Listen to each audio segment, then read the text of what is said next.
Avance informativo. Grupo 3. Presentado por Jorge Octavio Quiroga, Tecnología Terma, Diego Triana Carreño y Gabriel Vira Prada.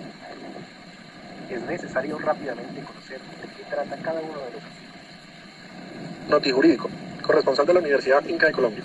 La extinción de las obligaciones es un concepto fundamental en el derecho civil colombiano, regulado principalmente por los artículos 1626 a 1633 del Código Civil. Este proceso implica la finalización de los vínculos obligacionales entre las partes, permitiendo que el deudor deje de estar obligado a cumplir con la prestación debida.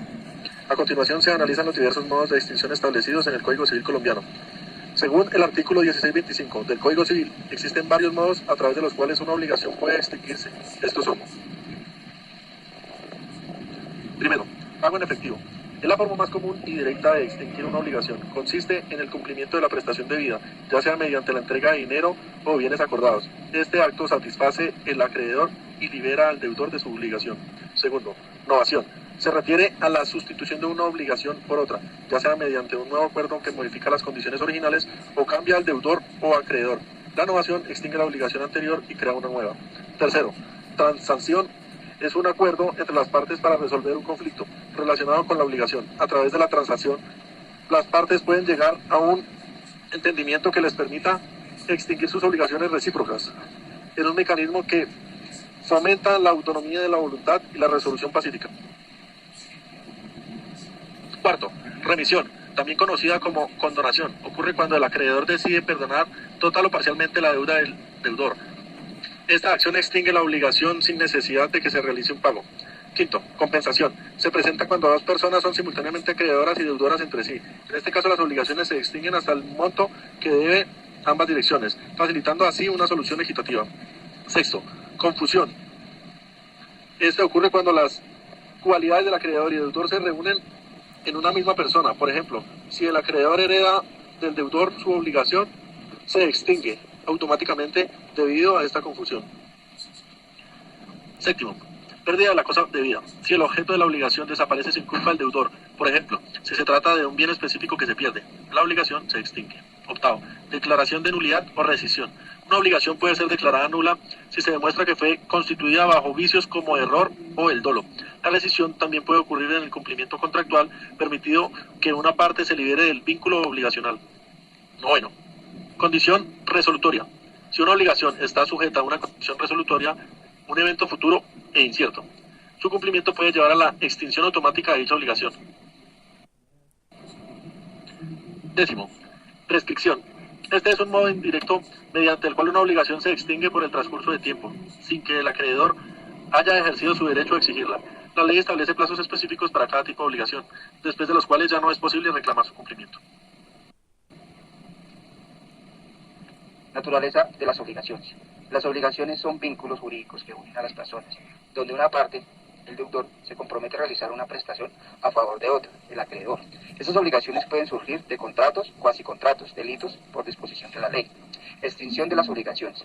Así como nacen, las obligaciones pueden extinguirse, liberando al deudor de su compromiso. El artículo 1625 del Código Civil colombiano establece que las obligaciones se extinguen por acuerdo de las partes o por diferentes modos específicos. El artículo 1626 y 1633 del Código Civil colombiano trata principalmente sobre el pago como modo de extinguir las obligaciones. Pago como modo de extinción. Primero, definición de pago. El pago efectivo, según el artículo 1626, es la prestación de lo que se debe, la ejecución fiel y completa de la obligación contraída. No se limita al dinero, abarca cualquier forma de cumplimiento, ya sea entregar un bien, realizar un servicio o abstenerse de una acción.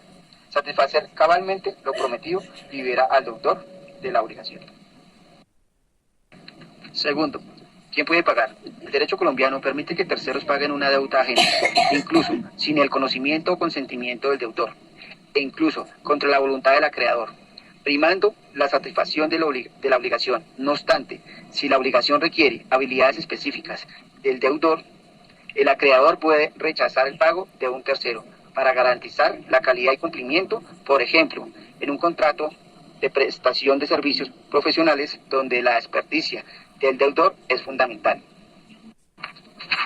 Tercero, pago contra la voluntad del deudor, artículo 1632.